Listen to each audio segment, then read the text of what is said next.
Dans une grotte sombre, le son strident d'une pioche frappant la pierre résonne. Un jeune homme aux cheveux blancs s'arrête en remarquant des gouttelettes bleues lumineuses s'échappant d'une fissure au plafond.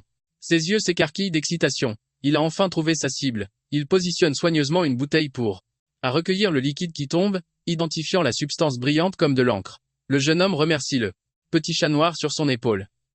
Nero, reconnaissant que la découverte n'a été possible que grâce à lui, il regarde vers la lumière à la sortie de la grotte, pensant que s'il rapporte cette encre, le corps des pionniers pourrait enfin l'accepter. Soulagé, il sort de la grotte et se tient sur une terre désolée et grise, regardant vers une immense métropole radieuse au loin.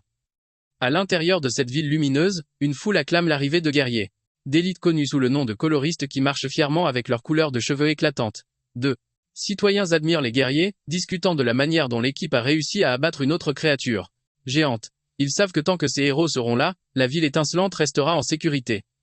Cependant, la scène se déplace vers le plus sombre et sinistre quartier des ombres. Une file de personnes attend devant un bâtiment où un panneau d'affichage annonce l'examen d'entrée pour le corps des pionniers de Rancé, précisant que toute personne possédant une couleur est la bienvenue. Soudain, le jeune homme aux cheveux blancs est violemment jeté dehors, s'écrasant sur le sol. Deux examinateurs le regardent de haut. L'un de crie que cet endroit n'est pas pour des gens comme lui. Le jeune homme se relève frustré en tendant la bouteille d'encre bleue. Il exige de savoir quel est le problème, insistant sur le fait que l'encre prouve ses qualifications. L'examinateur pointe un doigt accusateur vers le garçon et lui expose la dure réalité. Il est rejeté parce qu'il est incolore. Il explique que dans ce monde, les rôles sont décidés à la naissance et se moque du garçon qui ne connaît pas sa place. L'examinateur aux cheveux roux déchaîne une vague d'énergie rouge, traitant le jeune homme de maudit incolore. Le protagoniste aux cheveux blancs tressaille, gémissant de douleur alors que l'énergie le submerge. Debout en haut des escaliers, l'examinateur sermon le garçon agenouillé au sujet des pionniers. Avec une expression arrogante, il déclare que seules les personnes élues comme lui sont capables d'en devenir. L'examinateur explique que les terres noires à l'extérieur de la ville sont un endroit où les faibles ne peuvent survivre. Un paysage terrifiant englouti par les ténèbres et rempli de bêtes dangereuses connues sous le nom de créatures. Il glorifie les pionniers qui risquent leur vie pour explorer, collecter des ressources et combattre ces monstres pour l'humanité, gagnant ainsi le titre de héros. Revenant au présent, l'examinateur regarde froidement le protagoniste, affirmant que pour une personne incolore, accomplir de telles choses est impossible. Il insulte le garçon, lui disant de rester à sa place et de se contenter de tâches subalternes. Il lance une dernière menace, avertissant le garçon qu'il mourra le revient. Et claque la porte. Laissé seul, le protagoniste baisse les yeux alors qu'un léger bruit provient de sa poitrine. Nero, le chat noir, sort sa tête de la veste du garçon. Le protagoniste caresse doucement le chat, disant qu'ils peuvent simplement essayer ailleurs, car il est habitué à ce genre de rejet. Malgré l'humiliation, il esquisse un sourire déterminé et promet à Nero qu'il deviendra le plus grand coloriste de tous les temps. Il remet rapidement le chat dans ses vêtements, craignant que quelqu'un ne le voie. Le protagoniste marche dans les rues industrielles se demandant où aller ensuite. Alors qu'il marche abattu, il espère trouver un endroit qui les acceptera, ignorant qu'il est observé par un homme aux cheveux verts.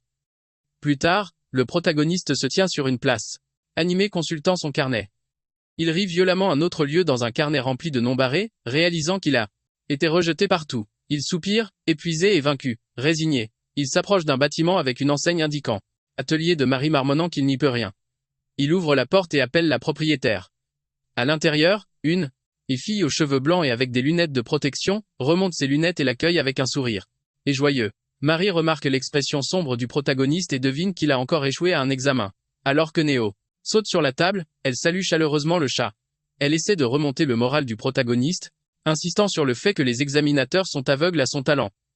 Cependant, il reste découragé, demandant « À quoi sert sa force si personne n'accepte une personne incolore ?» Marie rétorque que ses compétences sont prouvées par le fait qu'il rapporte avec succès des ressources des dangereuses terres noires. Le protagoniste retirement que sa survie n'est possible que parce que Néroïde. Changeant de sujet, il pose la bouteille d'encre bleue sur la table et lui demande si elle peut l'acheter. Marie est ravie et accepte de bien le payer. Elle verse le liquide bleu dans un système de tuyauterie, se plaignant que les prix de l'encre grimpaient en flèche à cause des pénuries. Le protagoniste note que cette pénurie est la raison pour laquelle les gens réclament plus de pionniers. Une vue des machines montre que leur gagne-pain dépend de ces fluides colorés. Le protagoniste soupire, frustré qu'aucun corps ne veuille l'embaucher. Marie lui demande s'il a réfléchi à sa suggestion précédente. Alors qu'il hésite, disant que l'endroit qu'elle a mentionné semble un peu, Marie plaque brusquement un morceau de papier sur la table, criant « qu'il doit tout essayer.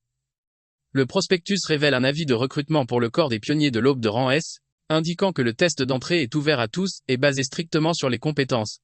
Le protagoniste fixe le bi. Un papier sous le choc. Il admet qu'il a toujours hésité à postuler au prestigieux corps de rang S, supposant qu'il échouerait. Il se demande si un endroit comme celui-là reconnaîtrait vraiment ses compétences. Marie l'encourage à tenter sa chance, répétant que si c'est vraiment basé sur les compétences, il pourrait enfin obtenir la reconnaissance qu'il mérite. Elle sourit, lui rappelant qu'il voulait être un coloriste depuis longtemps. Un flashback montre un jeune protagoniste solitaire sous la pluie, serrant Nero dans ses bras, révélant qu'il nourrit ce rêve depuis son enfance. Marie l'assure elle le soutiendra toujours. Rassuré par sa confiance, le protagoniste sourit et décide qu'il ne peut plus hésiter. Il saisit fermement le prospectus de recrutement. Avec une détermination renouvelée, il fait au revoir à Marie et quitte la pliée. Marchant dans les ruelles calmes du quartier des ombres, le protagoniste serre le prospectus, pensant qu'il doit se préparer minutieusement pour l'examen. Soudain, il s'arrête alors que Nero réagit à une présence derrière eux. Une voix demande nonchalamment ce qui ne va pas et Maintenant une baguette en bois surmontée d'un orbe vert brillant sort de l'ombre. L'homme aux cheveux verts, qui l'espionnait pointe sa baguette directement sur le protagoniste. Un viseur magique se verrouillant sur son dos. Sans hésitation, il tire une lame d'énergie verte. Le protagoniste se retourne choqué mais il est trop lent. L'explosion d'énergie le frappe violemment, le faisant hurler d'agonie. Alors qu'il s'effondre, l'homme aux cheveux verts et son assistant se tiennent au-dessus de lui. L'agresseur se moque de lui, notant que bien qu'il ait esquivé un coup mortel, il sera bientôt mort de toute façon. Encens est incapable de bouger, le protagoniste gît sur le trottoir, tandis que l'agresseur remarque froidement que personne ne se soucie de la mort d'une personne incolore. Le protagoniste appelle faiblement son chat. Voyant le visage terrifié de Nero sortir de ses vêtements, le garçon utilise ses dernières forces pour exhorter le chat à s'enfuir. La scène se déplace vers une zone industrielle, marquée d'un avertissement pour un site d'élimination des déchets d'encre. Le protagoniste gémit en reprenant conscience pour voir l'homme aux cheveux verts lui sourire de haut. L'homme le tient par le col, le suspendant au-dessus d'une immense cuve de boue noire. Il se moque du protagoniste disant qu'il n'a pas de chance d'être jeté dedans encore vivant. L'agresseur explique que la fosse contient des déchets d'encre, un mélange mortel qui dissout tout ce qu'il touche, garantissant qu'aucun corps ne subsistera. Terrifié, le protagoniste se débat et exige de savoir qui est cet homme et pourquoi il a été attaqué. L'homme aux cheveux verts révèle que lui et son partenaire ont été choqués plus tôt en l'espionnant. Un flashback montre que pendant qu'il observait, il ne s'intéressait pas au garçon mais à la créature cachée dans sa veste. L'homme explique qu'une créature dotée de l'intelligence nécessaire pour suivre un humain est une découverte incroyable. Il qualifie Nero de véritable rareté tout, en resserrant sa prise sur la gorge du protagoniste. Derrière lui, son assistant brandit une petite cage. À l'intérieur, Nero est piégé, et pleure tandis que le protagoniste regarde avec horreur, réalisant que son compagnon a été capturé. Désespéré, le protagoniste attrape le col de l'homme aux cheveux verts, lui hurlant de lâcher le chat. L'agresseur n'est pas impressionné, qualifiant la colère du garçon de pathétique.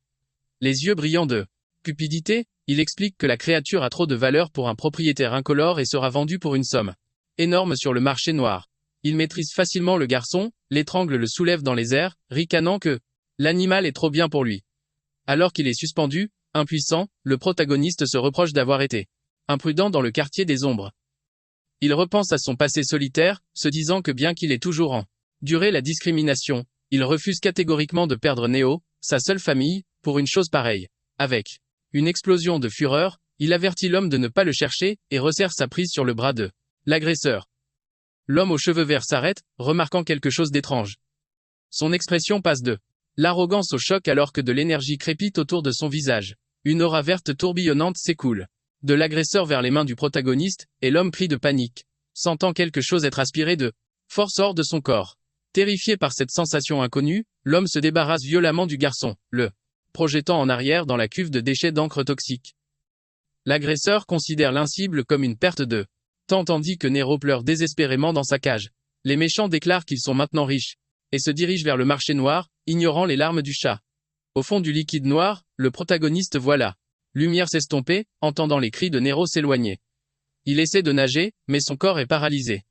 Alors que des souvenirs défilent devant ses yeux, il se demande si son histoire se terminera dans cette fosse sombre. Cependant, une vision de lui-même plus jeune serrant le chat dans ses bras apparaît. Il réalise qu'il ne peut pas encore abandonner, car il a encore une promesse à tenir. Au plus profond d'un vide, une voix mystérieuse demande au protagoniste inconscient pourquoi il ne fait rien. Confus, Le protagoniste demande à la voix de s'identifier. Un grand texte clignote devant lui, lui ordonnant de l'accepter. Un torrent de pensées s'abat sur lui, l'exhortant à sauver Neo et à accepter sa vraie couleur. Le visage du protagoniste est obscurci par l'ombre alors que la voix exige qu'il reprenne son pouvoir. Une main sort d'un tourbillon de liquide noir. Le protagoniste se tient immobile, alors qu'un filament de ténèbres se dissipe au-dessus de lui. Il regarde ses mains maintenant enveloppées d'énergie noire, confus d'avoir été à l'intérieur de l'encre. Ses souvenirs sont fragmentés mais il met ses pensées de côté pour se concentrer sur ce qui compte. Maintenant, une silhouette d'ombre aux yeux blancs brillants. Il se demande ce qu'il est devenu. Un léger gémissement coupe le silence, attirant l'attention de l'entité. Il lève les yeux pour voir deux silhouettes floues se tenant en hauteur, tenant une petite cage. À l'intérieur, Neo crie. La vue de son compagnon ramène le protagoniste à la réalité, et il affirme qu'il doit sauver Nero. Il tend une main de ténèbres vers les hommes. Soudain, un geyser massif d'énergie noire jaillit des profondeurs. L'homme aux cheveux verts et son assistant reculent de terreur en hurlant. Ils regardent dans la fosse d'élimination et sont choqués de voir que la mare d'encre mortelle a disparu, ne laissant qu'une seule silhouette sombre debout au fond. L'entité, émanant une aura sinistre, commence à marcher vers eux. L'homme aux cheveux verts tremble de peur, les yeux écarquillés d'incrédulité. Alors qu'une griffe d'ombre gigantesque descend sur eux, il balbutie en se demandant si cet être terrifiant est une créature. Les suites de l'explosion laissent une scène de dévastation totale dans le quartier. Des ombres. Un homme âgé affolé crie sur un policier, insistant sur le fait qu'il a vu une petite main surgir de nulle part, provoquant une éruption massive d'énergie sombre qui a dévasté toute la zone. Alors que la poussière retombe, des secouristes emportent les corps inconscients de l'agresseur aux cheveux verts et de son assistant. Un nouveau groupe de personnes arrivées observe les victimes. Un homme aux cheveux rouges et une femme aux cheveux bleus regardent les hommes blessés, notant que ces pionniers de Rambé ont complètement perdu leur couleur. La femme aux cheveux bleus est perplexe, incapable de comprendre ce qui pourrait drainer la couleur d'une personne. Mais son compagnon suggère qu'ils se concentrent sur leur mission. L'homme aux cheveux roux déclare qu'ils sont venus à cause de rapports faisant état de l'apparition d'une grande créature dans la ville. Le policier sur place est stupéfait de réaliser qu'il parle à un coloriste de Orang. Il demande nerveusement pourquoi des individus aussi d'élite se trouvent dans le quartier des ombres et la femme aux cheveux bleus explique poliment qu'ils sont là pour enquêter. L'homme aux cheveux roux demande à voir le site de l'impact et le policier intimidé lui ouvre la voie. Les deux enquêteurs se tiennent devant le cratère massif. L'homme aux cheveux roux inspecte les débris et remarque des taches sombres, tandis que sa partenaire confirme qu'il y a des traces d'une créature. Elle souligne qu'il est très inhabituel qu'une créature apparaisse soudainement à l'intérieur de la ville, surtout en périphérie, expliquant que l'on ne trouve généralement que de petits animaux à l'intérieur des murs de la ville. Regardant dans la fosse profonde, l'homme aux cheveux roux se demande s'ils ont affaire à une nouvelle variante de monstre. Il a l'air blasé mais sérieux, réalisant que traquer cette entité unique sera problématique car elle ne correspond pas aux schémas habituels. La scène se déplace vers un paysage désolé où les décombres s'entassent. Dans l'obscurité, un Chamoucaïl étendu dans l'ombre gémit de douleur. Il sent une langue râpeuse et se réveille pour trouver Nero en train de lui lécher cheveux. Submergé par le soulagement, Kai serre immédiatement Nero dans ses bras. Fou de joie que le chat soit en sécurité. Cependant, la douleur physique le rattrape et il grimace. K s'assoit. Confus et essaie de reconstituer ce qui cesse de passer. Il se souvient des salauds qui l'ont attaqué et jeté dans la cuve, se rappelant être tombé dans le liquide noir toxique et avoir coulé. Ses yeux s'écarquillent de choc alors qu'il réalise qu'il a survécu. Il lève les mains incrédules, se demandant si l'impossible s'est produit. Il touche sa tête, et sent quelque chose de différent.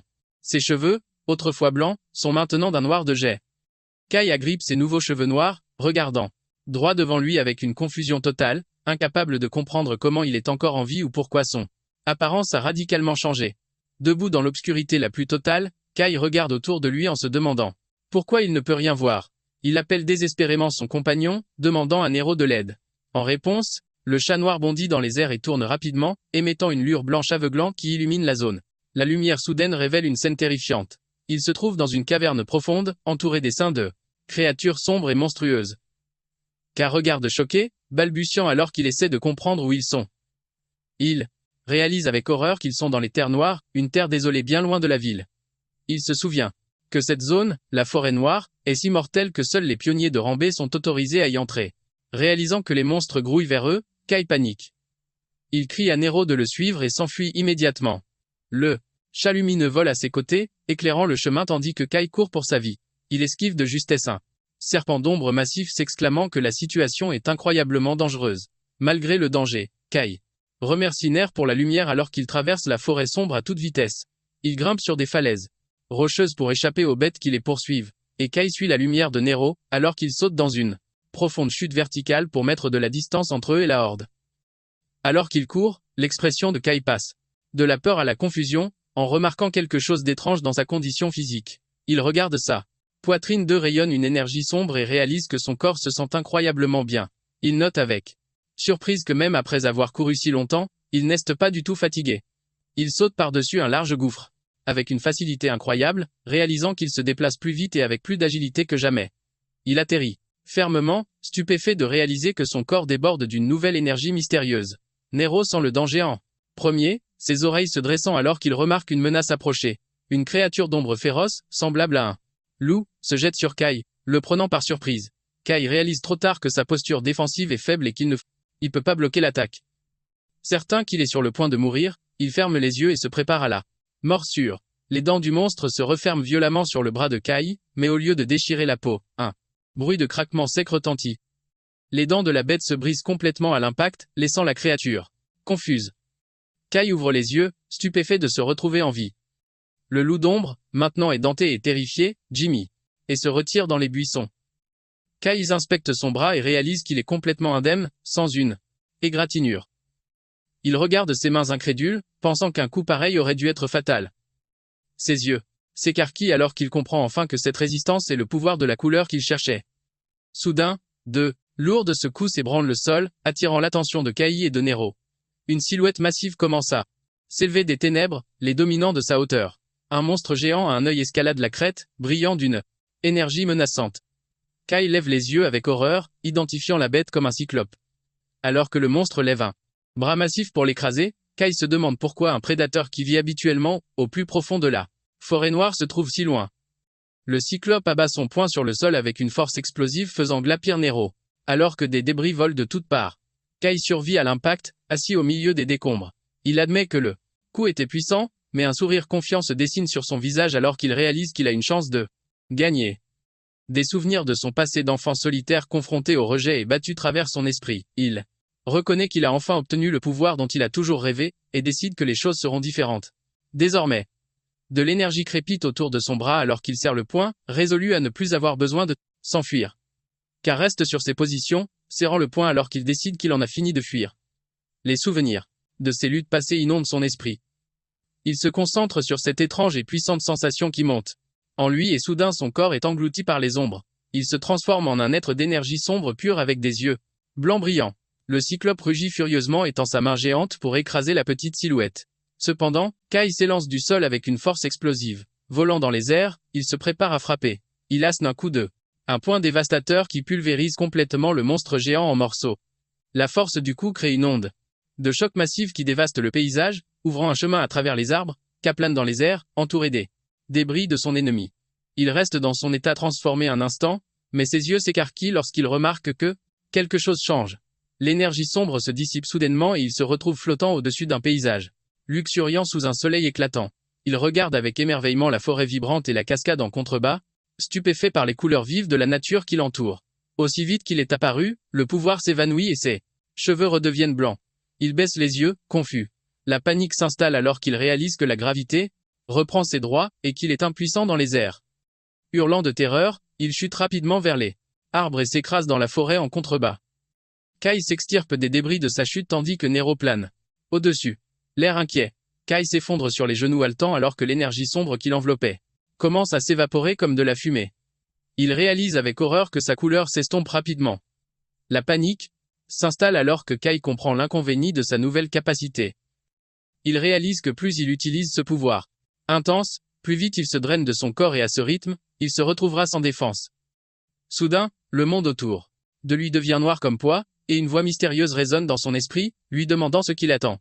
Là, un voix lui ordonne d'agir, soulignant que la proie se trouve juste devant lui et l'incitant à la manger rapidement. K. Regarde les restes éparpillés du cyclope qu'il vient de vaincre. La voix le manipule, lui demandant s'il veut vivre, et lui ordonnant de simplement tendre la main. Épuisé et en sueur, qu'elle lutte pour rester conscient. Il a l'air désespéré alors que la voix continue d'exiger qu'il utilise sa main. Ses yeux brillent faiblement alors qu'il se bat pour sa survie. Tremblant, Il obéit à l'ordre instinctif et tend la main vers les restes du monstre qu'appose fermement sa main sur la carcasse du cyclope. Immédiatement, une technique sombre s'active et il commence à absorber l'énergie ténébreuse qui subsiste dans le corps du monstre. Nero observe avec des yeux écarquillés de choc son maître accomplir cet exploit terrifiant. Un pilier massif de lumière noire jaillit de la forêt perçant le ciel alors que consume entièrement l'énergie. Alors que la lumière s'estompe, Carest altère lourdement l'épuisement quittaine lentement son corps. Il s'attache à un rocher, ses cheveux de nouveau noirs et son énergie restaurée. Il lève les yeux au ciel, poussant un soupir d'immense soulagement, réalisant qu'il va survivre. De retour à l'atelier de Marie, la journée semble paisible. À l'intérieur, Marie travaille sur un plan. Quand le carillon de la porte attire son attention, elle lève les yeux pour voir une mystérieuse silhouette encapuchonnée se tenant dans l'embrasure.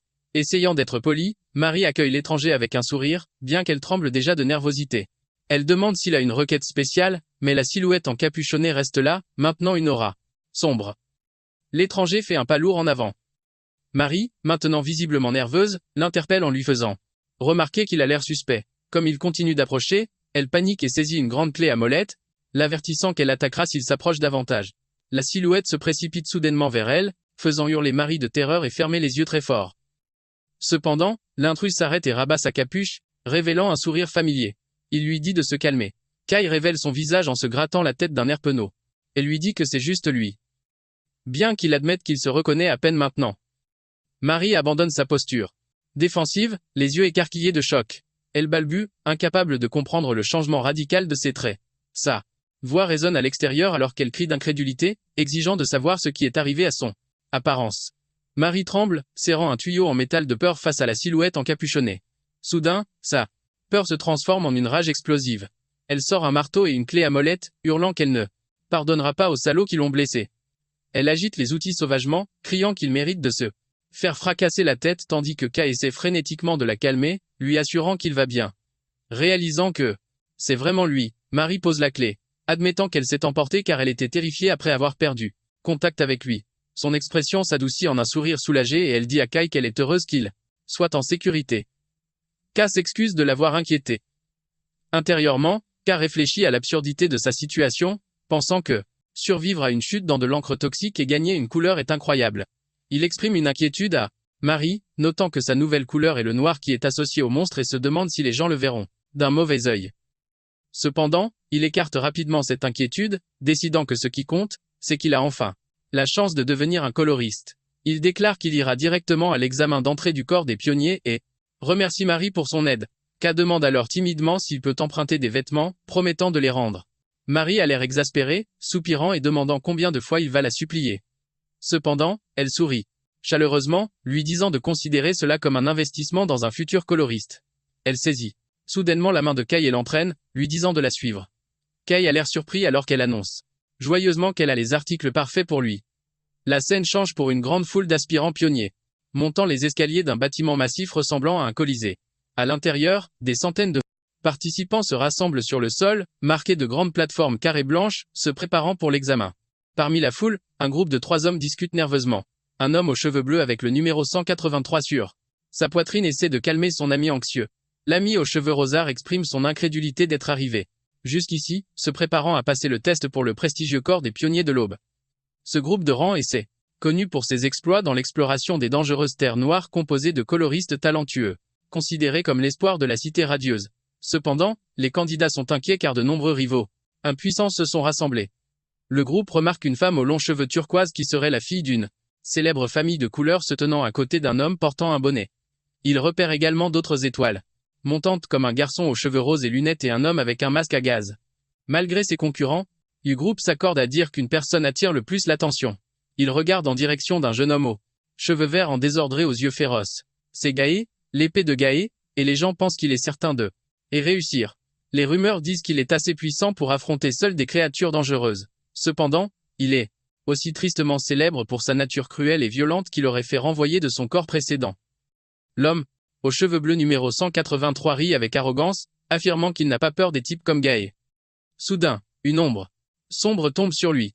Gaël apparaît juste derrière l'homme qui se vante, le mettant au défi de répéter cela. L'homme aux cheveux bleus se fiche de terreur alors que Gaël les regarde de haut avec mépris, les traitant de gamins. Ridicule. Gaël s'éloigne en soupirant de déception. Il se plaint que bien que ce soit un examen de rang S, la compétition est incroyablement faible. En regardant les participants, il les tousse mentalement, pensant qu'il n'y a pas un seul qui se démarque. Cependant, ses yeux se plissent lorsqu'il aperçoit une exception, la fille aux cheveux turquoise. Il l'identifie comme Kayane, la deuxième fille de la famille Sian. Gaë sourit, admettant qu'elle est au moins assez décente pour être remarquée. Alors qu'il tend la main vers la foule dans son imagination, il se demande avec impatience comment ils réagiront tous au test à venir. Un haut-parleur mécanique crépite, demandant l'attention des candidats. Gaë et Ellie tournent la tête vers la scène alors que la voix déclare que l'examen d'entrée du corps des pionniers de l'Aube commence officiellement. Un homme aux cheveux blonds vifs et aux yeux jaunes se tient sur le podium, annonçant que le test commence maintenant. La foule réalisant que l'examinateur est un célèbre coloriste du corps des pionniers de l'Aube. Les candidats chuchotent avec enthousiasme, le reconnaissant comme un héros qui a grandement contribué à une récente chasse aux créatures. Ils réalisent que si un coloriste d'élite comme lui s'est présenté, le corps doit être sérieux au sujet de ce recrutement. Les candidats sentent une présence écrasante émaner de lui. Notant que les membres du corps de rang sont à un autre niveau, l'examinateur regarde la foule et leur souhaite la bienvenue. Il remercie tout le monde d'avoir postulé, reconnaissant qu'ils ont tous leurs propres objectifs, que ce soit l'argent, le pouvoir, l'honneur ou le devoir. Cependant, il déclare froidement qu'aucune de ces raisons n'a d'importance. Les yeux brillants, l'examinateur explique qu'en fin de compte, seule la compétence permet à une personne de réaliser quoi que ce soit.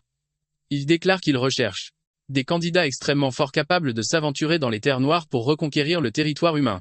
Il leur dit de regarder autour d'eux, affirmant que les gens médiocres ne sont pas nécessaires et qu'ils vont commencer immédiatement. Il désigne les plateformes carrées au sol annonçant que le premier test sera un tournoi. Il explique que la capacité de combat est la compétence la plus importante pour un pionnier, car le monde de la cité est un endroit brutal où seuls les plus aptes survivent.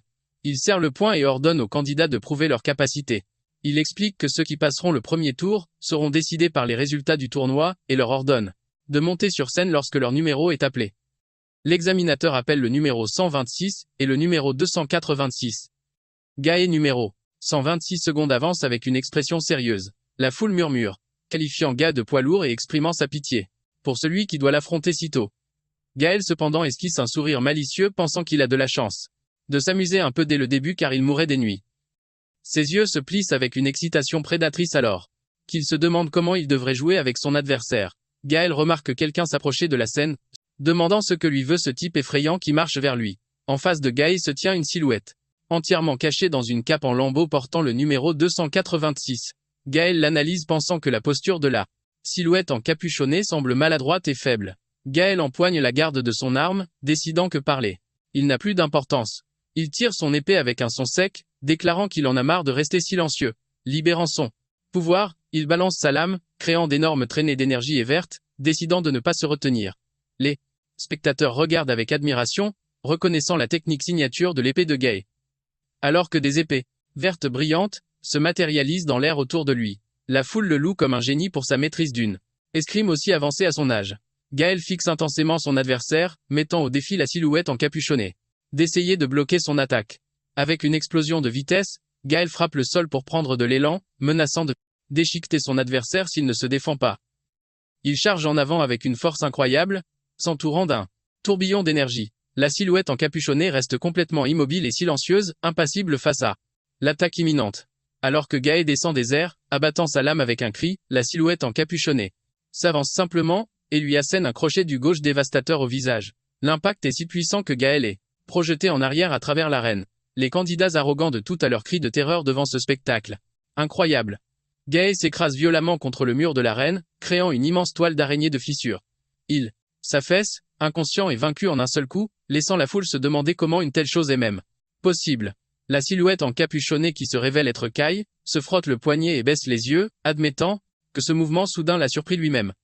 Sa capuche est tombée en arrière, révélant ses cheveux noirs en désordre. Il réfléchit à l'accélération soudaine et au chaos du moment.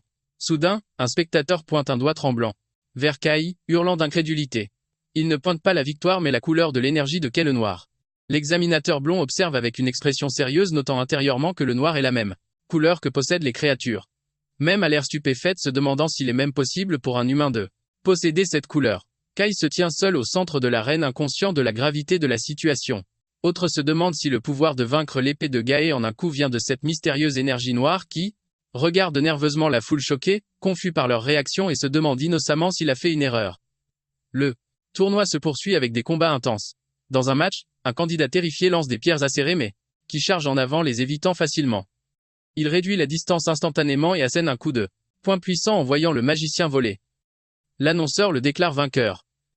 La série de victoires de Kai continue, alors qu'il domine, projetant violemment un autre adversaire et en assommant un troisième. En hauteur, l'examinateur Blond observe avec intérêt, déclarant que Kai est le candidat qui se démarque. Il note avec enthousiasme que Kai est le tout premier porteur de noir et insiste sur le fait qu'ils doivent le recruter immédiatement avant que les rumeurs ne se propagent. Soudain, des palourds s'approchent et une voix remarque nonchalamment que la journée semble difficile. L'examinateur blond se retourne surpris pour voir l'homme aux cheveux rouges et la femme aux cheveux bleus du site de l'explosion. L'examinateur demande pourquoi le chef d'équipe Red est là, mais l'homme agite la main prétendant qu'ils ne font que passer. Ils discutent brièvement de l'enquête sur l'incite de la grande créature. Le chef Red soupire. Admettant qu'il n'y a eu aucun progrès, il demande alors s'il y a des candidats valables. L'examinateur mentionne la jeune dame de la famille Tian est un candidat extrêmement unique. Soudain, les yeux du chef Red s'écarquillent alors qu'il sent quelque chose. Il regarde dans l'arène et aperçoit Kai, remarquant immédiatement l'énergie noire. Tandis que l'examinateur fait l'éloge de Kai, le chef Red fixe silencieusement le garçon. La femme aux cheveux bleus murmure à son chef demandant si ce gamin est lié à leur enquête. Le chef Red confirme que c'est probablement lui. Intérieurement, le chef Red conclut qu'une nouvelle couleur apparaissant juste après l'incite dans le district de l'ombre est une coïncidence trop grande pour être ignorée. Il décide de garder un œil attentif sur K pour le moment. Ignorant qu'il est observé, K regarde son poing serré, fumant d'énergie sombre. Il est ravi de son incroyable pouvoir, réalisant que devenir un pionnier est enfin possible. Cependant, il se souvient du lourd tribut physique que la transformation a exigé et se met en garde d'être prudent. Il sait que s'il abuse de ce pouvoir et perd sa couleur en plein combat, il sera sans défense. Une vague massive d'énergie glaciale jaillit de l'arène créant mur de glace. Eli Kayan se tient calmement au milieu de la brume froide. L'annonceur déclare le numéro 17. Vainqueur révélant qu'elle a enfermé son adversaire dans un bloc de glace solide. Les spectateurs y compris K regardent, avec admiration comment que la couleur de la famille Saiyan est toujours impressionnante. Tandis que Eli descend les escaliers Kala se demandant comment quiconque pourrait vaincre une magie aussi écrasante. Soudain, Eli s'arrête en passant devant Kai, le fixant directement d'un regard perçant et curieux. Ses yeux bleus se plissent avec méfiance alors qu'elle l'examine attentivement. Sans un mot, elle se tourne et continue de marcher, laissant Kai perplexe. L'annonceur dit que le premier examen est terminé. L'examinateur blond se tient sur le podium et remercie tout le monde pour leur travail acharné. Il explique que comme ils sont en retard, ils passeront directement au test suivant. Il ordonne aux candidats ayant échoué de partir et il s'éloigne abattu. L'examinateur blond commence à annoncer le prochain test mais il est interrompu par une main sur son épaule. L'homme aux cheveux rouges s'avance avec un sourire confiant prenant le relais. Il regarde les candidats survivants et déclare que le deuxième examen sera dirigé personnellement par lui. Les candidats lèvent les yeux choqués, réalisant qui se tient devant eux le coloriste Red. Il est l'un des plus puissants coloristes de la cité radieuse, célèbre pour avoir reconquis les terres noires. Cependant, les candidats sont terrifiés, se souvenant des rumeurs selon lesquelles son pouvoir destructeur est si intense que même ses alliés hésitent à travailler avec lui et que lorsqu'il est en charge d'un examen, personne ne réussit jamais. L'examinateur blond regarde le coloriste Red avec inquiétude, lui demandant s'il est sûr, l'avertissant que le capitaine le grondera pour avoir changé le format de l'examen. Redry déclarant qu'il se fait tonner tous les jours de toute façon. Il annonce que le test est simple et dit à la foule de simplement endurer alors que son corps s'embrasse de flammes massives. Une vague de feu géante déferle sur les candidats terrifiés, formant des barrières sphériques individuelles autour de chaque personne, les piégeant. Les candidats paniquent alors qu'ils sont enveloppés d'une chaleur intense. Red explique qu'il a recréé l'environnement d'une certaine région, notant qu'il va faire assez chaud.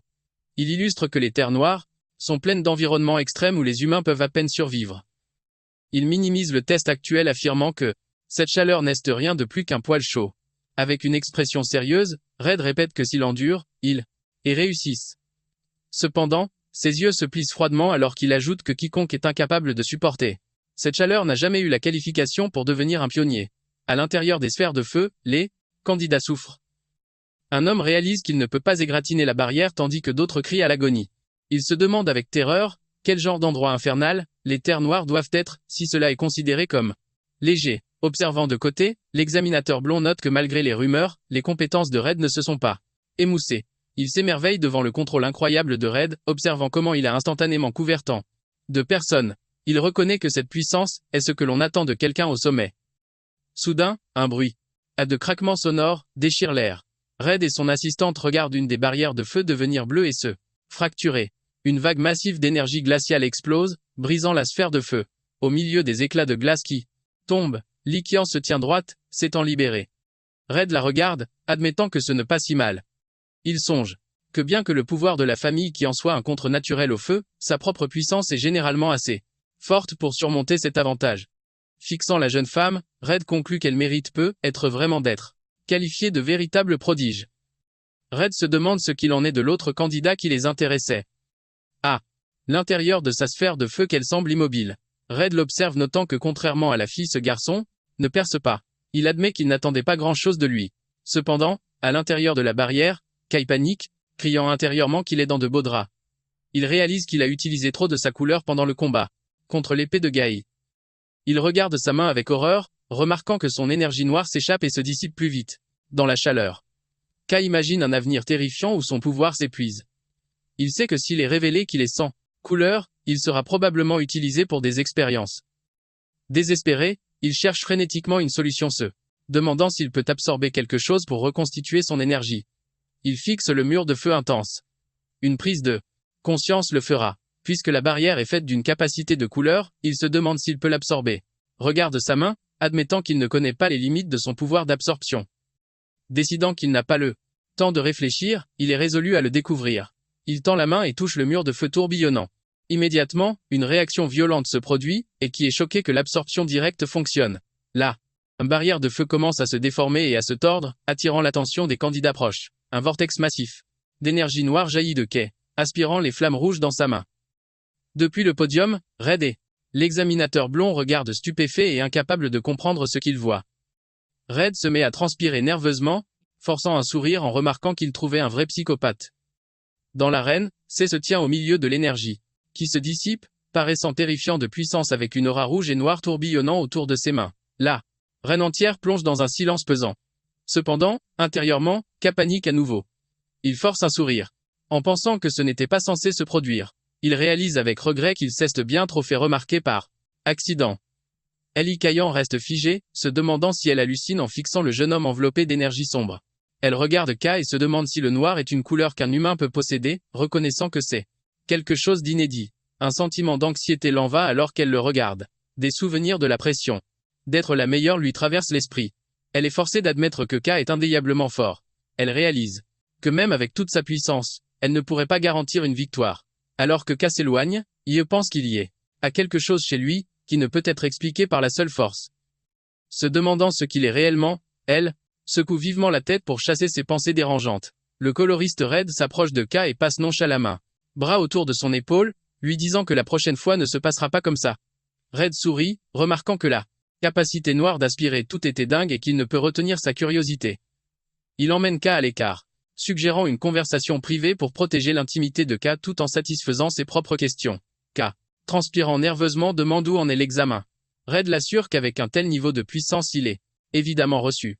K est abasourdi, réalisant qu'attirer autant l'attention a joué en sa faveur. Il est submergé par l'émotion, pensant qu'il a enfin réalisé son rêve de devenir un pionnier.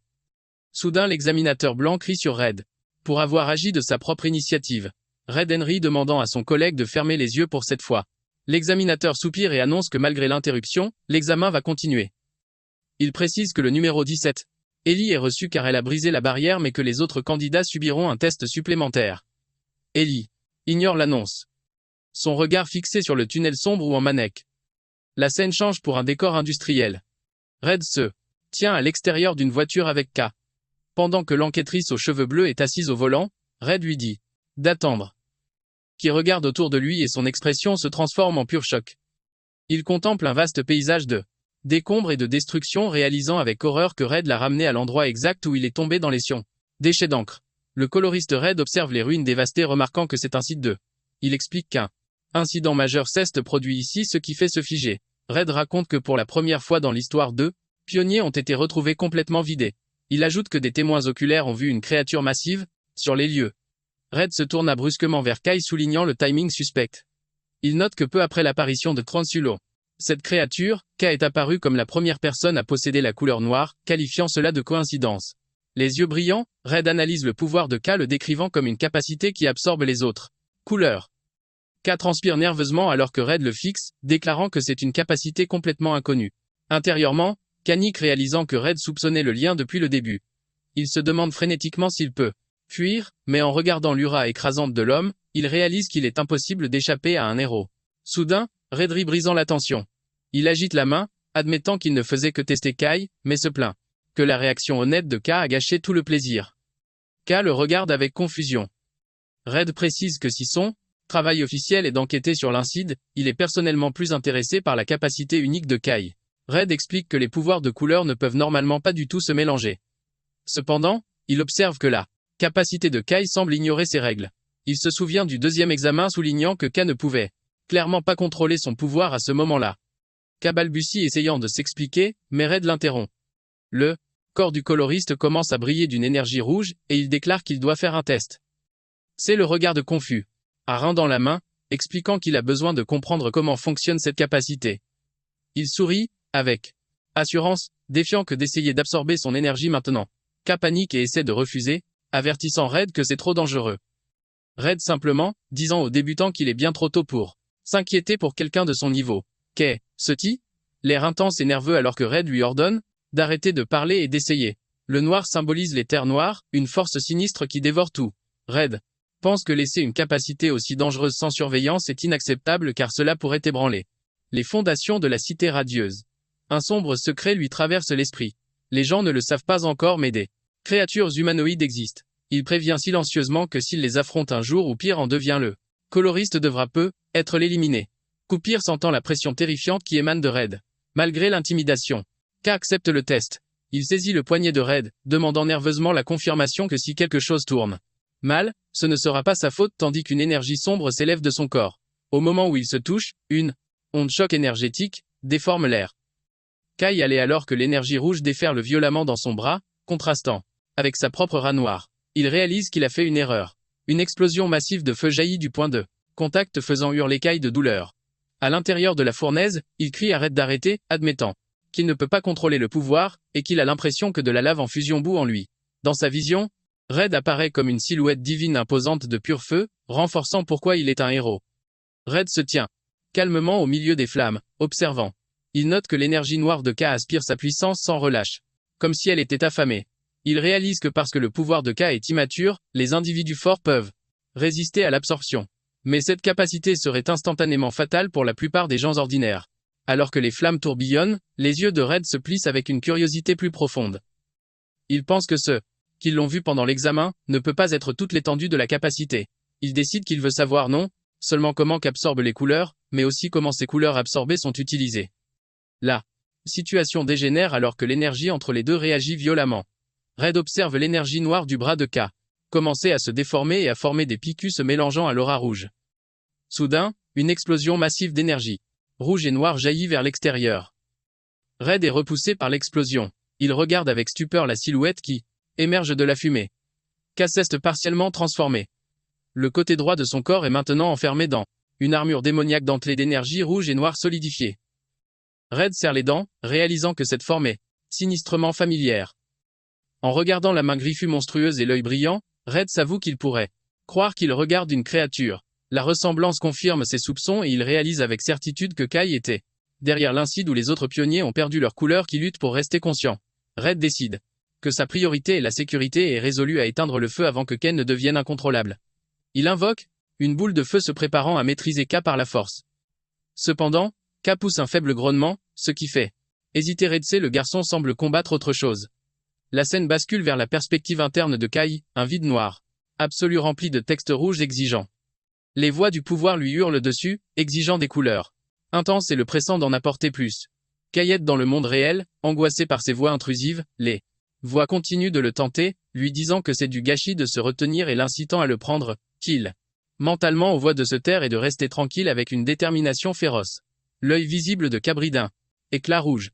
Il rejette la tentation ordonnant au pouvoir de se taire et de rester écrasé alors qu'il impose sa volonté sur l'énergie chaotique.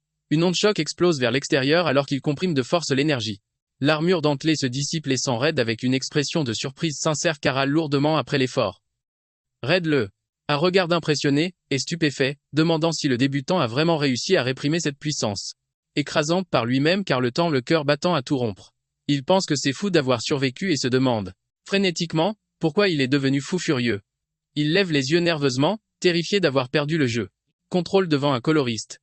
Sachant qu'il doit comprendre sa capacité, il s'approche avec hésitation de l'homme, plus âgé. Red cependant a l'air ravi. Il admet avoir été pris au dépourvu car le pouvoir que K a absorbé était plus fort que prévu. Mais il sourit et déclare l'expérience réussie car c'était amusant. Il dit assez que s'il veut accomplir quoi que ce soit, il doit être prêt à prendre des risques. Red décide que c'est suffisant pour le test, mais s'arrête en disant qu'il y a encore une chose. Il rappelle à Kai qu'il est l'enquêteur assigné à l'incite de destruction à cet endroit précis, et que son devoir est de trouver le coupable. Avec un sourire calme et menaçant, il souligne que la personne en face de lui ressemble à un suspect parfait. Kai se fige, le visage blême de panique. Red explique la gravité de la situation. Il rappelle comment des témoins ont vu une créature d'ombre massive, avertissant Kai que plus de gens s'intéressent à cette affaire qu'ils ne le pensent. Il soutient qu'une fois que les rumeurs sur la capacité noire de Kai se répandront, il sera facile pour les autorités de lui faire porter le chapeau. Il désigne le quartier industriel en ruine, notant que les dégâts coûteront des centaines de millions. Il ajoute que si les dirigeants de la ville décident que Kai est trop dangereux, il pourrait être banni ou transformé en rat à laboratoire. Kai serre les dents de frustration, réalisant qu'il est piégé. Il sait qu'il n'y a aucun moyen de prouver son innocence. Soudain, Red une perche. Il suggère que si K accepte de passer sous son commandement, il pourrait peut-être faire quelque chose. Sans une seconde d'hésitation, Kai s'incline à 90 degrés, criant haut et fort qu'il se place sous la protection de Red. Red lui dit d'écouter d'abord toute la condition, il précise qu'il ne réglera pas tout gratuitement. En échange, Kai devra lui accorder quelques faveurs. Il demande si K pense pouvoir gérer ça. K force un sourire désespéré et tremblant. Intérieurement, il hurle que tout vaut mieux que de devoir des millions ou de devenir une expérience scientifique. Il accepte bruyamment, promettant de faire absolument tout ce dont Red a besoin. Dans les terres désolées, une petite créature tremble de peur quelques instants avant qu'une roue massive ne s'écrase, la manquant de peu alors qu'un véhicule lourd passe en rugissant. Un grand camion de transport blindé traverse le terrain accidenté et brumeux des terres noires. À l'intérieur, K regarde par la fenêtre, pensant que c'est la première fois qu'il voyage aussi loin et se demandant si c'est son premier vrai pas en tant que pionnier. Soudain, ses pensées sont interrompues par Gaé, un homme aux cheveux verts qui le foudroie du regard, l'appelant « celui aux cheveux noirs ». Gaël dit brutalement à K qu'il est une source de distraction et lui ordonne de se taire. Bien que K n'ait pas dit un mot, K le regarde avec une expression confuse. K est assis maladroitement dans la soute de transport. Il pense que commencer immédiatement en tant que pionnier était ce qu'il voulait, mais l'atmosphère est tendue. Il jette un coup d'œil à Gaël furieux et à Essian silencieuse, se demandant si être dans la même équipe est une bonne idée. Un flashback révèle une conversation de la veille. Ray demande à un que surpris s'il est prêt à rejoindre l'exploration, expliquant qu'il a besoin de lui à un endroit précis de la zone inexplorée. Voyant l'expression nerveuse de Kai, Red rit et lui dit de ne pas s'inquiéter. Red montre une carte à Kai, l'assurant qu'il ne sera pas seul. Il explique que les nouvelles recrues qui ont réussi l'examen seront également déployées dans la zone et que la feuille de route officielle sera bientôt annoncée. K doit juste être à l'endroit indiqué à l'heure. De retour au présent, K regarde ses coéquipiers, notant qu'il était déjà dans le camion. Il est révélé que l'interférence de Red a compromis l'examen précédent, les participants ont eu une autre chance. De nombreux individus talentueux, y compris Gaé, ont réussi des tests supplémentaires stricts. Pendant ce temps, la recrue la mieux classée a rejoint l'équipe de Red sur sa propre demande spécifique. Gaël fixe qu'avec un ressentiment intense, incapable de croire qu'il a été humilié par un imbécile. Il repense à leur combat, convaincu qu'il n'a perdu que parce qu'il a baissé sa garde un instant et jure que cela ne se reproduira plus. Il menace Eke l'avertissant d'être prêt. Une fois l'exploration terminée, il marmonne que si Ravienne n'avait pas été derrière lui, K serait déjà mort. L'interrompt disant froidement à Gaé d'arrêter de parler, se moquant de lui en disant qu'il tomberait probablement encore en un seul coup. Gaël se tourne vers elle furieux demandant ce qu'elle vient de dire. Ellie l'ignore déclarant que Gaël n'est pas à la hauteur de Kai. K regarde Ellie avec surprise et espoir pensant qu'elle peut être quelqu'un avec qui il peut s'entendre. Cependant, Ellie tourne son regard froid vers Kai. Le déroutant, en mentionnant un prétendu accord passé entre eux, elle le foudroie du regard, déclarant que le perdant doit se taire et suivre les ordres, laissant Kai perplexe, se tient maladroitement entre les deux pionniers hostiles, sentant la pression Il soupire, réalisant que la dynamique d'équipe sera difficile à gérer. La scène change alors que le véhicule de transport traverse les eaux sombres des terres désolées en direction d'une installation lointaine. Le véhicule arrive à un quai de chargement animé où des ouvriers déplacent des fournitures. Le groupe débarque. Kai, Gaël et les autres recrues sortent dans la base avancée du corps des pionniers de l'Aube.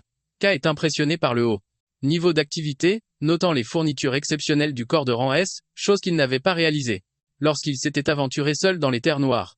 Soudain, un doigt pique la joue de Kai, le surprenant.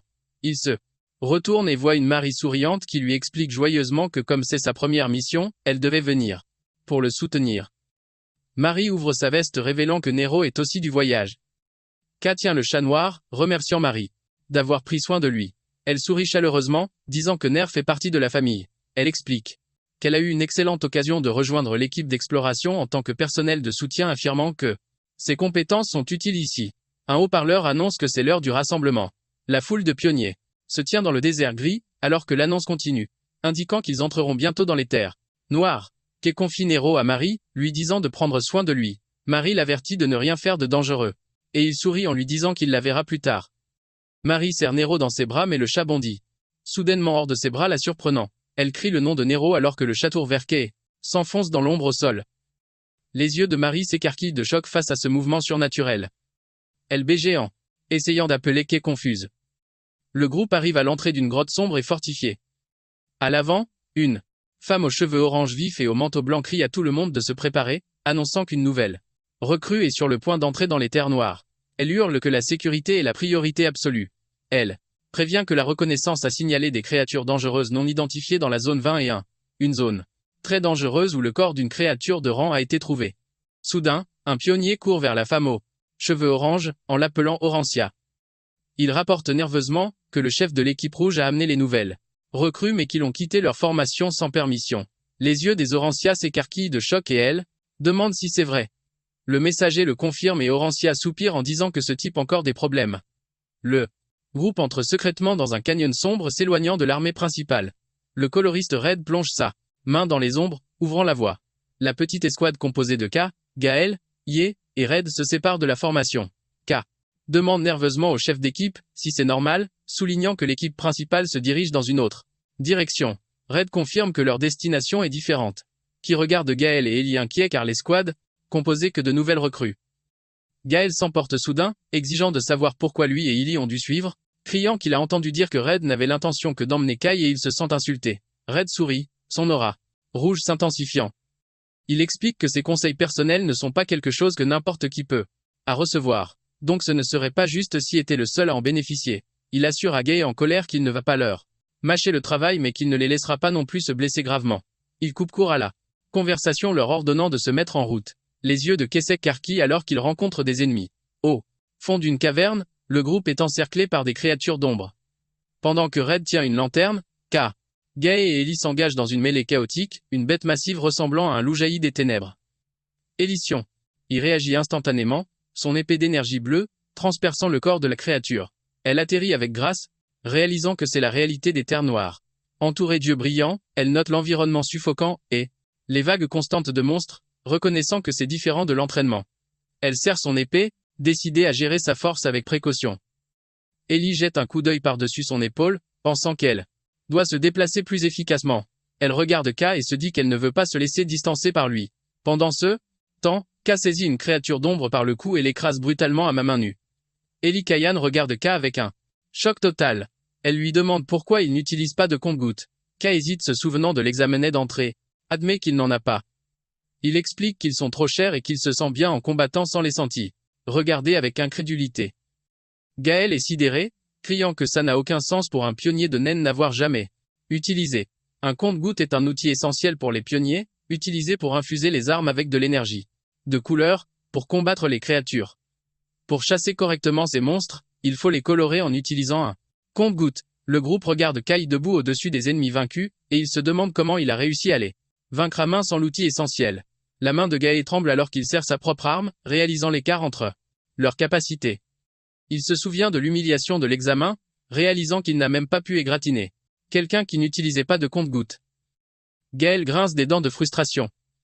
Il lance un regard furieux au dos de Kai, se jurant qu'il l'écrasera de ses propres mains un jour. Alors qu'il s'enfonce plus profondément, dans la grotte, Red ouvre la voie avec une lanterne tandis que Gaël suit bouillonnant de colère. Red jette un regard en arrière à son escade avec un sourire narquois pensant que ce n'est pas mal de voir deux génies être motivés par une recrue. Il sourit croyant que les choses ne vont faire que devenir plus intéressantes. Il exhorte joyeusement le groupe à faire un petit effort de plus leur disant qu'ils y sont presque et suggérant qu'ils finissent rapidement pour faire la fête. Après la bataille contre les bêtes d'ombre, les carcasses des créatures ressemblant à des logistes éparpillés, le coloriste Red annonce une pause de 10 minutes. Bien qu'il laisse le groupe Gaël Kai, elle que la vraie mission n'a pas encore commencé. Gaël soupire se plaignant d'avoir utilisé une quantité importante de son énergie de couleur. Il sort une petite bouteille de liquide vert brillant alors que Gaël boit qu'elle identifie comme de l'encre personnelle. C'est une encre alchimique spécialement raffinée, une fourniture essentielle, mais rare pour les pionniers qui restaurent leur couleur parce qu'elle doit être conçue pour correspondre à la couleur unique de l'utilisateur. Elle est incroyablement chère. Kai regarde avec envie Gaël et Ellie boire leur encre personnalisée, souhaitant avoir les fonds pour de tels luxes. Kai écarte rapidement cette pensée s'éloignant du groupe. Il tend la main vers le cadavre d'une créature d'ombre vaincue. Un tourbillon massif d'énergie sombre jaillit de son corps alors que K active sa capacité absorbant l'ombre directement dans sa main. L'énergie noire s'écoule en lui. K serre le poing, son énergie entièrement restaurée et annonce que sa récupération est complète. Il se retourne vers ses coéquipiers qui le regardent avec horreur et incrédulité. Ellie demande, avec hésitation, s'il est sûr que ça va, bat leur inquiétude d'un geste, expliquant qu'il l'a fait plusieurs. Et 8 fois. Gaël crie incrédule que K vient d'absorber un monstre sans sourciller. Avant qu'il ne puisse continuer, Red les interrompt, déclarant que la pause est terminée. Le groupe s'enfonce plus profondément dans le canyon jusqu'à ce chir que Red annonce qu'ils sont arrivés. L'équipe voit un dos tourbillonnant massif d'énergie noire pure bloquant leur chemin. K regarde fixement, marmonnant que ça ressemble à un rideau noir. Red sourit à l'expression stupéfaite de K, révèle que cette barrière sombre est la raison spécifique pour laquelle il a amené Kai. Pour le démontrer, Red invoque une boule d'énergie rouge et déchaîne un puissant rayon sur le dos noir. L'attaque frappe la surface, mais, au lieu de la percer, l'énergie est instantanément avalée par les ténèbres. Red explique que si quelqu'un essaie de forcer la barrière, elle absorbe le pouvoir et devient plus résistante. Il note que c'est très similaire à la propre capacité de K. C'est pourquoi il avait l'intuition que C serait le seul capable de l'effacer. Red pointe vers le mur sombre, révélant que le chemin vers les ruines se trouve à l'intérieur. Il annonce qu'à l'intérieur de ces ruines, se cache leur véritable objectif, le fragment de Stella, les yeux de Karki de choc. Les autres recrues sont confuses. Gaël demande ce qu'est Stella et Ellie admit qu'elle n'en a jamais entendu parler. Red leur assure que cela existe, et que la cité brillante cherche désespérément à le trouver. Il pointe un doigt vers Kai lui ordonnant de se débarrasser du rideau. Kai s'avance vers l'imposant mur de ténèbres. En le touchant, sa capacité d'absorption s'active, et l'énergie noire de la barrière commence à s'écouler violemment dans sa main. Un vortex massif se forme, alors que le dôme géant est aspiré dans Kai. Red, Gaï et Ellie regardent l'obstacle se faire dévorer. Red regarde, avec un sourire émerveillé, ravi que sa théorie soit correcte. Alors que la barrière disparaît, il dit à K que son pouvoir sera extrêmement utile. Cependant, Ken n'a pas l'air heureux, transpirant et tremblant alors qu'il lutte pour contenir l'énorme quantité d'énergie qu'il vient d'absorber. Soudain, le sol tremble violemment. Ga et Ellie paniquent alors que les secousses s'intensifient, réalisant que le bruit fort va certainement attirer des hordes de créatures mortelles. Le grondement sourd causé par l'action de Kerzon dans le canyon. Soudain, une horde de monstres noirs ressemblant à des loups émerge des falaises. Le groupe se retrouve encerclé. Ellie et Gaël dégainent, tandis que Redrick une si grande foule se soit rassemblée pour les accueillir. Red ordonne au reste de l'équipe de s'occuper des créatures pendant que K se concentre sur le retrait du rideau. Avec une expression froide, le chef d'équipe ordonne à son escadre d'éliminer chaque monstre. Gaël et passe à l'action. Gaël se déplace à une vitesse incroyable, tranchant les créatures d'ombre avec des attaques infusées de vent. Ellie déchaîne son pouvoir, invoquant d'énormes pics de glace du sol qui empaient plusieurs ennemis. Alors que les deux recrues s'affrontent, férocement, Red les observe. Il note qu'il était prêt à intervenir, mais que ce n'est pas nécessaire. Il invoque sans effort des orbes d'énergie rouge et tire des rayons qui transpercent les bêtes restantes. Red pense que bien qu'ils soient de nouvelles recrues, leur niveau de compétence est assez élevé. Pendant ce temps, C continue d'absorber la barrière massive transpirant abondamment. Red sourit, pensant comme il est agréable que ses subordonnés fassent le gros du travail. Pendant que Red monte la garde, Kai lutte avec l'énergie volatile agenouillée sur le sol. Il remarque que le pouvoir du rideau lui semble étrangement similaire au sien, se demandant si c'est parce qu'il partage le même attribut noir. Il réalise le danger. S'il perd sa concentration, l'énergie massive du rideau inversera le flux et volera sa couleur à la place. K grince des dents, refusant d'être maîtrisé et déclare qu'il est le plus fort. Avec un dernier effort, l'absorption est terminée. Il se tient au bord du chemin, haletant lourdement et confirme qu'il a tout absorbé. Il regarde ce qui était caché derrière la barrière et est choqué de voir un immense gouffre noir sans fond visible. Il se demande si cet abîme terrifiant est l'entrée des ruines. Ayant terminé sa tâche, il se retourne et appelle le chef d'équipe, rapportant que le rideau a été retiré avec succès. La barrière retirée, Red félicite qui est pour son bon travail. Il appelle le reste de l'équipe, annonçant que le rideau est tombé et leur ordonnant de finir le nettoyage. Soudain, l'expression de Red se change en pur choc alors qu'il sent un danger immédiat. Se déplaçant à une vitesse fulgurante, il se précipite en avant et attrape de force Ie et Gae, les tirant en arrière. Un instant plus tard, une énorme tranche d'énergie invisible déchire l'air, creusant de profondes entailles dans le sol où il se tenait. L'attaque est dévastatrice, déchiquetant les monstres d'ombre restants. Des débris pleuvent alors que Red, Ellie et Gae atterrissent en toute sécurité sur une pente plus élevée. Gae regarde avec horreur, réalisant qu'il aurait été tué sur le coup sans l'intervention de Red. Red a l'air sombre, soupirant que le manque de résistance plutôt était dû au fait que quelque chose d'autre effrayait les monstres. Il se souvient d'un rapport indiquant qu'une entité dangereuse rôdait à proximité. À travers la poussière, une silhouette apparaît, marchant vers eux traînant une épée massive. Red remarque qu'ils n'ont plus le temps de plaisanter. L'attaquant entre dans la lumière. C'est un homme aux cheveux en épi, blanc d'un côté et noir de l'autre. La moitié de son visage, il est consumé par une excroissance sombre ressemblant à un masque et il porte une collection d'armes différentes sur son. L'étranger regarde les pionniers avec une aura terrifiante. Red se tient entre son équipe et la nouvelle menace, ordonnant à Kai et aux autres d'écouter attentivement. Red fourre précipitamment une lanterne dans les mains de Kai, lui, donnant un ordre frénétique. Il dit à Kai et aux autres qu'ils doivent entrer immédiatement dans les ruines et trouver le fragment de Stella. Kai regarde le chef d'équipe avec de grands yeux anxieux. Il demande si Red s'attend à ce qu'il descende là tout seul. Red l'assure qu'avec leur capacité, ils en sont plus que capables.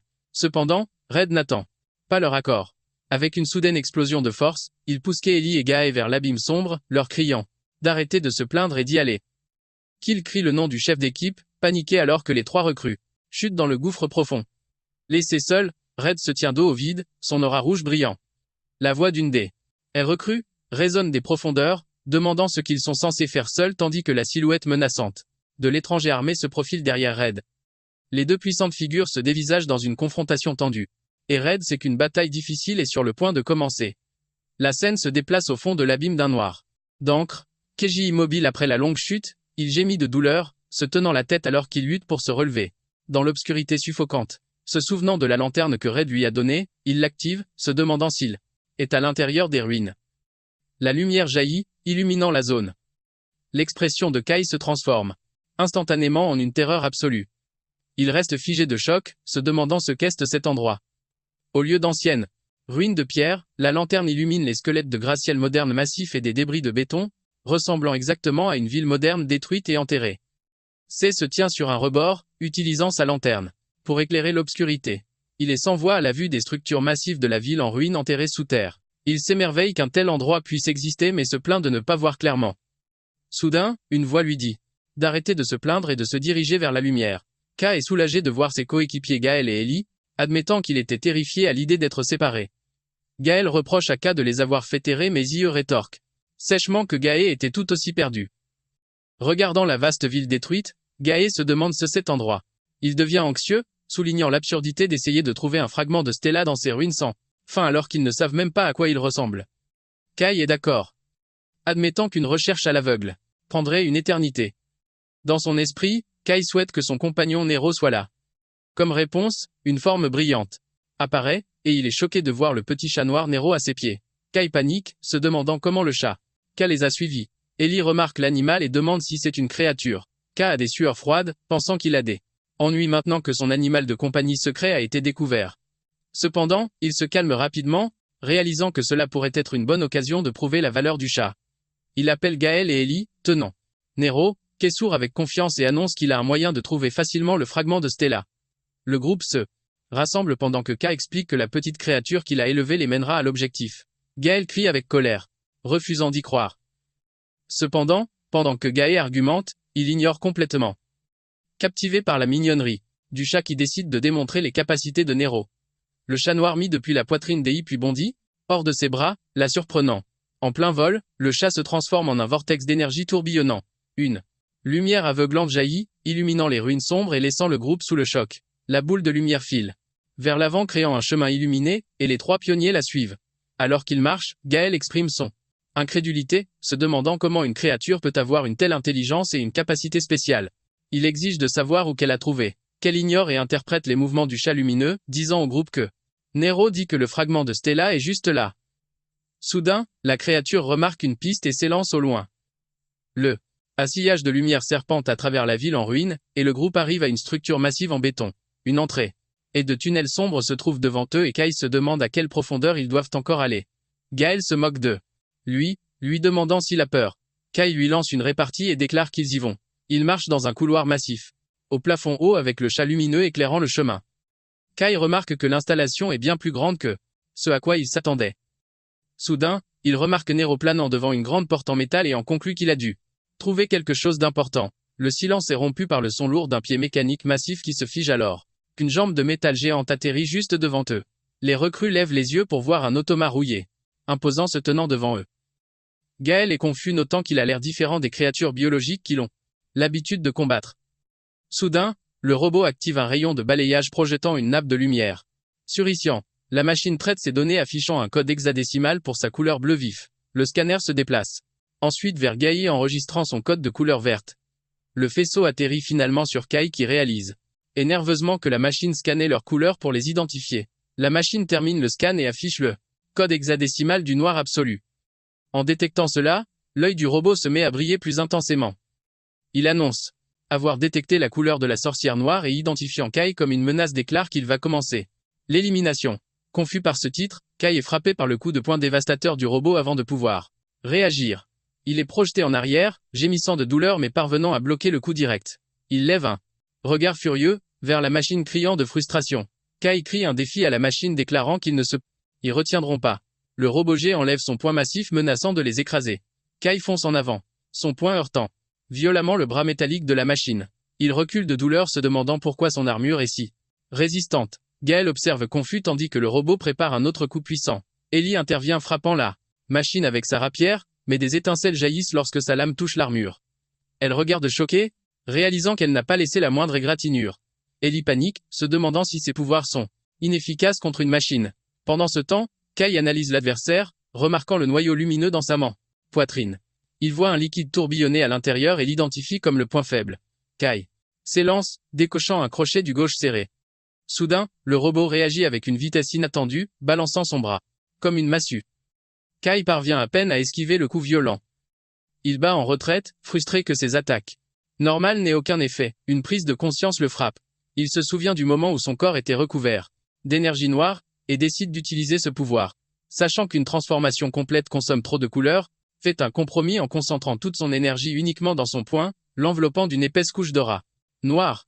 Sa préparation terminée, Kai bondit dans les airs et abat son poing renforcé de toutes ses forces.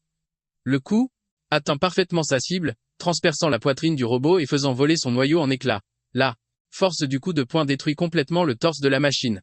La tête du robot est arrachée et la lumière dans son œil s'éteint. K se tient au milieu des débris, poussant un soupir de soulagement tandis que Gaë et Ellie observent en silence. Au milieu des débris, K remarque un objet rond et ramasse le noyau du robot, pensant que Marie serait contente de l'avoir en cadeau. Soudain, Gaël hurle sur Kai, exigeant de savoir ce qu'était ce pouvoir. Lui, Ellie coince Kai, le bombardant de questions. Kai nerveux élu de leurs questions en prétendant que la technique épuise gravement sa couleur. Pendant qu'il parle, la grande porte métallique derrière commence à s'ouvrir, révélant un vide d'un noir absolu. Soudain, Nero jaillit de l'obscurité, poussant des cris de panique. Le chat flotte près de K tremblant de peur. K regarde vers l'entrée sombre, sentant quelque chose d'étrange. Malgré l'avertissement du chat, il s'approche, admettant qu'il ne voit rien à l'intérieur.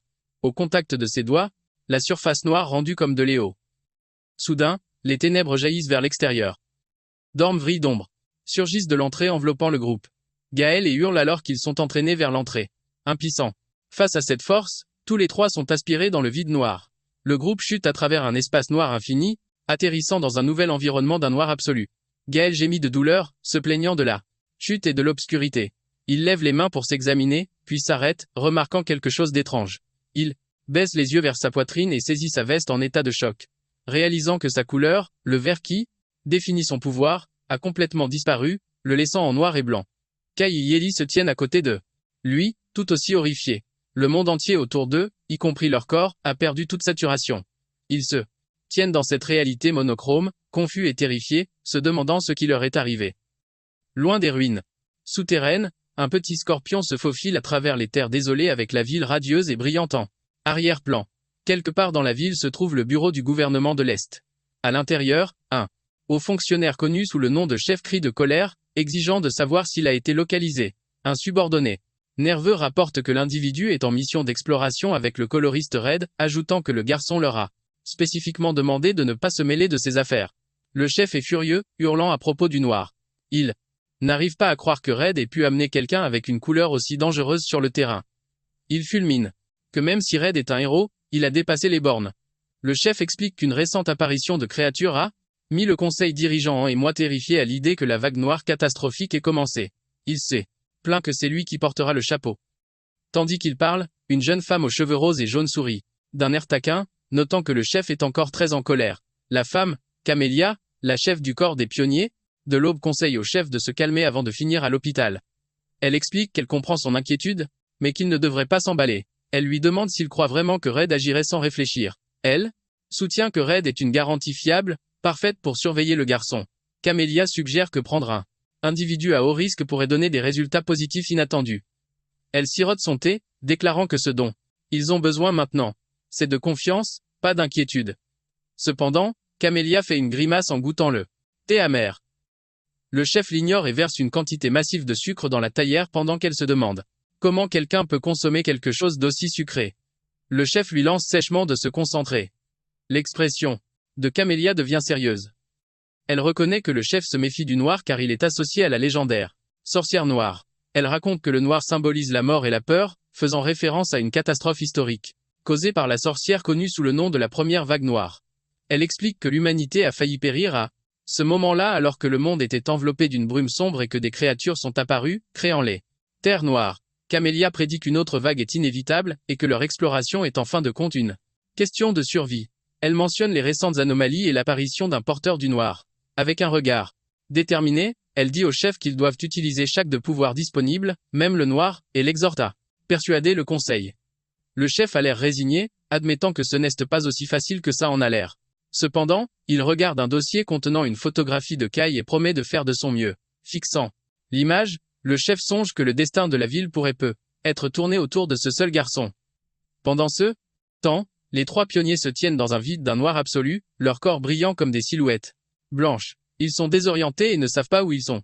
Gaël se tourne vers K, paniqué, le montrant du doigt, hurlant que leurs couleurs ont disparu, exigeant de savoir pourquoi Kai a toujours la sienne. K blasé répond qu'il n'a aucune idée, suggérant que c'est peut-être parce que sa couleur est le noir, assorti à l'obscurité. Soudain, Gaël se voue épuisé et Ili Kayan se serre la tête, se sentant faible.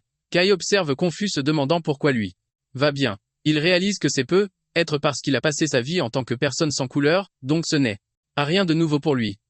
Gaël mentionne une sensation bizarre à l'intérieur de son corps. Il plisse les yeux et voit une faible lueur pulsante en lui comme un noyau. Soudain, des chuchotements sinistres s'abattent sur eux. Ils regardent autour d'eux alarmés. Terrifié, Gaël crie dans les ténèbres, exigeant que celui qui chuchote se montre. Kai écoute, se demandant si c'est la même voix qui lui parle habituellement. Mais réalise que c'est quelque chose de différent. À ce moment-là, une silhouette fantomatique et sombre d'une femme aux cheveux longs émergeant des ombres. Kai sent la présence, et se retourne brusquement.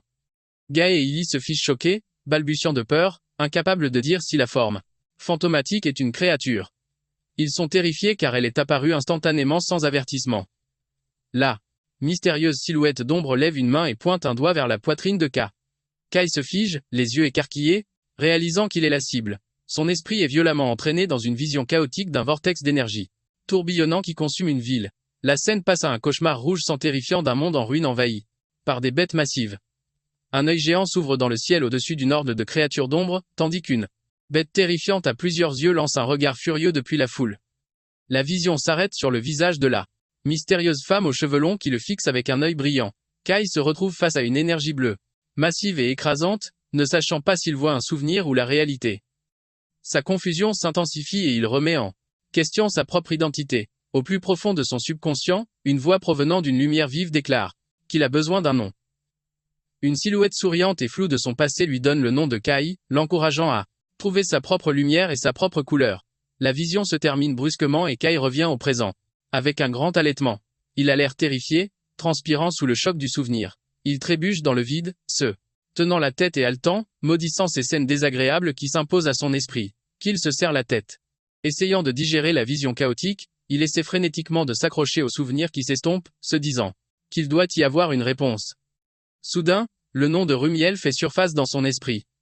Il est confus, se demandant qui c'est. Ses pensées sont interrompues par Gaë, qui a perdu son sang-froid. L'épée STL dans les ténèbres, défiant des ennemis invisibles et brandissant son épée sauvagement. En pleine hallucination de combat, Kai se retourne et voit Gaë agiter son arme dangereusement près d'une Caillan recroquevillée. Gaël pousse un cri, complètement détaché de la réalité. Ellie tremble le suppliant d'arrêter. Ignorant ses supplications, Gaël continue son carnage criant que tout le monde doit mourir. Ses yeux sont noircis et saignent, montrant que le vide l'a rendu faux. Pendant ce temps, Ellie Caillan est piégée dans son propre cauchemar. Des larmes de liquide noir coulent sur son visage alors qu'elle se serre la tête s'excusant auprès de sa sœur revivant un souvenir traumatisant. Kai observe avec inquiétude réalisant que l'état de ses coéquipiers se dégrade. Il comprend que la créature, cet espace les corrompt et décide qu'ils doivent s'échapper immédiatement. Soudain, un miaulement familier résonne. Kai lève les yeux et voit une forme blanche lumineuse voler vers lui. Il sourit de soulagement, réalisant que Nero est en sécurité. Il salue le chat lui demandant s'il va bien.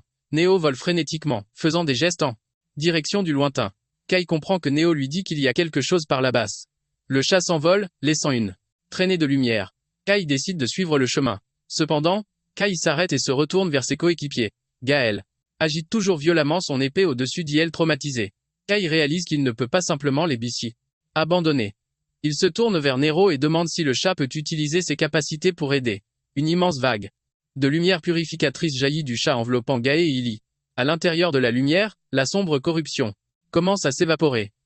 Ellie et Gaë arrêtent de crier alors que l'influence noire se dissipe. Kai observe avec satisfaction, notant que la lumière fonctionne. Ses coéquipiers étant protégés, Kai leur dit de rester là. Il se détourne déterminé à explorer le chemin seul. Kai marche à travers le vide noir absolu suivant la traînée de lumière de Neo. Il s'énerve, se plaignant qu'il n'y a toujours rien à voir alors qu'il tourne la tête. Les chuchotements troublants reviennent. Une voix mystérieuse résonne, lui disant qu'aucune couleur ne peut l'atteindre. Qu'il a l'air agacé, pensant qu'entendre uniquement des énigmes est exaspérant. Soudain, une lumière vive comme une étoile brille au loin. L'expression de Kai change pour de l'enthousiasme et il se met à courir vers la lumière. En se rapprochant, son visage s'illumine d'émerveillement. Il se tient devant une structure lumineuse massive en forme d'étoile à 4 branches sur un monolithe de pierre, réalisant qu'il a trouvé son objectif. Kai identifie l'objet comme étant le fragment de Stella qui irradie une puissante lumière sacrée. Il note que son éclat et sa forme sont différents de ce qu'il a vu, se demandant si chaque fragment est unique. Décidant de ne pas perdre de temps, il escalade le monticule rocheux pour récupérer l'objet et échapper à cette dimension désagréable. Il tend la main vers le noyau lumineux. La lumière tourbillonne violemment. Soudain, une immense vague d'énergie jaillit du fragment dans sa main alors que sa capacité d'absorption se déclenche automatiquement. Kai est choqué, son corps brillant de l'énergie absorbée. Il panique, se demandant pourquoi sa capacité est s'activer toute seule. Il espère que, comme ce n'était que pour un instant, ce ne sera pas un problème. L'influence sombre qui piégeait le groupe commence à s'estomper. Kai lève les yeux soulagés tandis que l'atmosphère oppressante se dissipe. Le vide d'un noir absolu disparaît, révélant qu'il se trouve dans une immense chambre de pierre grise. Kai se tient seul au centre, regardant l'énergie lumineuse dans ses mains, confirmant que l'espace noir a disparu. Il réfléchit à la nature des terres noires, notant que ce territoire dangereux est toujours plein de surprises. Gaël et Kaian reprennent leurs esprits et fixent Kai avec incrédulité. Kai leur demande s'ils vont bien, mais Gaël le pointe d'un doigt accusateur tandis que demande choqué comment il a pu rester indemne. Kai répond qu'il ne sait pas. Ils détournent leur attention vers l'objet lumineux dans sa main annonçant qu'ils ont trouvé leur cible. Ils identifient l'objet tourbillonnant de lumière arc-en-ciel comme étant le fragment de Stella. L'équipe se rassemble pour l'inspecter. Gaël est sceptique qu'un si petit objet soit ce dont parlait le chef d'équipe Red. Ellie est émerveillée qu'une chose si petite puisse contenir autant de couleurs. À côté d'eux, Neo flotte fixant intensément l'orbe lumineux. Kai confirme qu'il n'y a pas d'effet négatif sur son corps. Cependant, Nero se rapproche, les yeux rivés sur l'énergie brillante. Soudain, le chat ouvre grand la bouche, planant au-dessus de l'artefact. Avant que quiconque puisse réagir, Nero avale le fragment de Stella d'un seul coup. Le visage de K se crispe d'horreur et de choc absolu.